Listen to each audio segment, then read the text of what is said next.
নির্বাচনী প্রচারের শেষ পর্বে মঙ্গলবার ৪৫ চাঁচল বিধানসভা কেন্দ্রের তৃণমূল কংগ্রেসের প্রার্থী প্রসূন বন্দ্যোপাধ্যায় রোড শো করেন।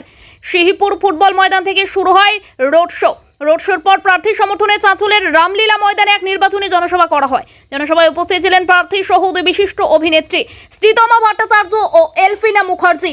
এছাড়া উপস্থিত ছিলেন মালদা জেলা পরিষদের সহকারী সভাধিপতি এটিএম রফিকুল হোসেন, রাজ্য সংখ্যালঘু সেলের সম্পাদক আমির উদ্দিন, কৃষি কর্মাধ্যক্ষ রবিউল ইসলাম, জেলা তৃণমূল কংগ্রেসের সাধারণ সম্পাদক মেহবুব আলম সরকার রাজু, চাঁচল এক ব্লক তৃণমূল সভাপতি শেখ আফসার আলী সহ অন্যান্যরাও।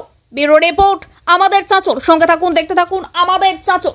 আমাদের চাঁচল বিধানসভার সম্মানীয় প্রসূন ব্যানার্জি মহাশয়ের সমর্থনে আজকে প্রচারের অন্তিম দিনে আমরা উপস্থিত হয়েছি। এখানে সমস্ত আমাদের নেতৃত্বরা উপস্থিত আছেন, যারা দীর্ঘদিন ব্যাপী আপ্রাণ পরিশ্রম করে আজকে আমাদের বিধানসভাটাকে একটা জায়গায় নিয়ে গেছে, এবং সর্বোপরি আমাদের মা বোনেরা যারা আপ্রাণ প্রতিটা দিন, আমাদের আগামী পরশু দিন যে ভোট ২৩ এপ্রিল সেই নির্বাচনে আমরা গোটা মামলা দেখিয়ে দিব যে চাঁচল বিধানসভা দেখাতে পারে এবং চাঁচল বিধানসভার কি কর্মকাণ্ড।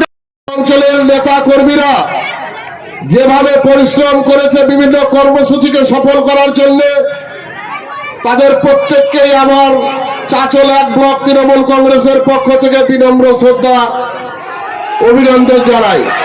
মহাশয় মালদার বুকে তিনি এসপি হিসাবে কাজ করেছেন, একজন দক্ষ শাসক হিসাবে, প্রশাসক হিসাবে, এবং তিনি একজন সাধারণ মানুষ হিসেবে মানুষের সঙ্গে মিশে যেতে পারেন। যেমন যোগ্য তেমনি জ্ঞানী এবং গুণী। সেই জন্যই মমতা ব্যানার্জির স্নেহধন্য প্রসূন ব্যানার্জি মহাশয় আপনাদের এখানকার ক্যান্ডিডেট। আমরা আন্তরিকভাবে সকলেই এই প্রসূন ব্যানার্জি মহাশয়কে সর্বোচ্চ ভোটে লিড দিতে চাই। সকলেই দেখতে পাবেন, উনি তো মঞ্চেই আসছেন। শ্রদ্ধা নিবেদন করে আমি শুধু দু চারটি কথা বলতে চাই। আমাদের হাতে আর যেভাবে এসআইআর নিয়ে আমরা পরিশ্রম করেছি, প্রত্যেকটা মানুষের পাশে থেকেছি, ফর্ম ফিল আপ থেকে আরম্ভ করে ব্লকের লাইনে ঘন্টার পর ঘন্টা যারা লাইনে দাঁড়িয়েছিল তাদের সহযোগিতা একমাত্র করেছে তৃণমূল কংগ্রেস।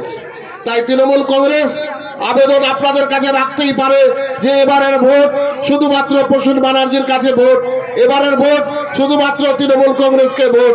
তাই আপনাদের মা বোনদের কাছে বিনম্র আবেদন করছি, তৃণমূল কংগ্রেসের পক্ষ থেকে আগামী 23 তারিখ সকাল সকাল ভোট দিন, জোড়া ফুলে ভোট দিন। জয় হিন্দ, বন্দে মাতরম। উপস্থিত হয়েছেন, ওনাকে আন্তরিকভাবে আমি ধন্যবাদ জ্ঞাপন করি। আমাদের এসআইআর এর নাম করে আমাদের লাইনে দাঁড় করিয়ে রেখেছে, আমাদের হয়রানি করছে। আমাদের ভারতবর্ষ থেকে, বাংলা থেকে এই নরেন্দ্র মোদী আমাদেরকে বিতাড়িত। জয় বাংলা, জয় বাংলা, জয় বাংলা। এই জয় বাংলা স্লোগানটা যত জোরে দেবেন, যত জোরে উচ্চারণ করবেন, তত আমাদের পাশ থেকে বিরোধী অপপ্রচারকারী অপয়া লোকজন দূরে সরে যাবে। কেন বলছি? আমাদের মা বোনেরা প্রত্যেকদিন সন্ধ্যেবেলায় যখন উলুধ্বনি দেয়, শঙ্খধ্বনি দেয়, তখন আমাদের বাড়ি থেকে নেগেটিভ এনার্জি চলে যায়, যত দূষিত জিনিস দূর হয়ে যায়। যে তেমনভাবে আমাদের বাংলার বুক থেকে সমস্ত দূষিত ব্যক্তিরা দূর হয়ে যাবে যত বেশি করে জয় ধ্বনি হবে জয় বাংলা স্লোগান।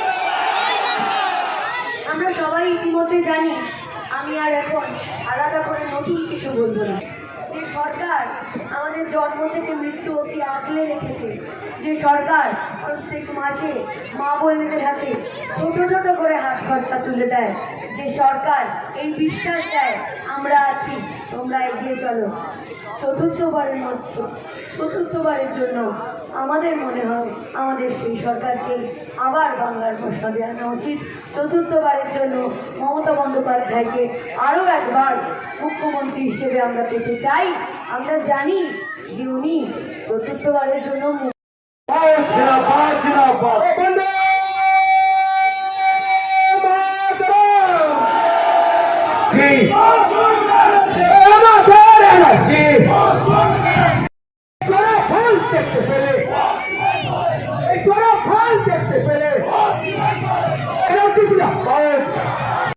অত্যন্ত পজিটিভ ভাইবসের একজন মানুষ, তাকে দেখলে মন ভালো হয়েছে।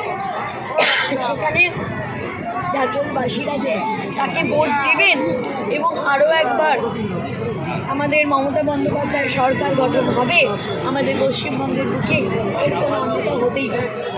বিধানসভাবাসীকে একটাই বার্তা দেব যে যে ভরসা এতদিন ধরে আপনারা রেখেছেন, যে আবেগ আপনারা দেখিয়েছেন, সেই আবেগ 23 তারিখ ভোটের ব্যালট বক্সে আপনারা দিন। তারপর বাকি 5 বছর চাঁচলকে গুছিয়ে দেওয়ার দায়িত্ব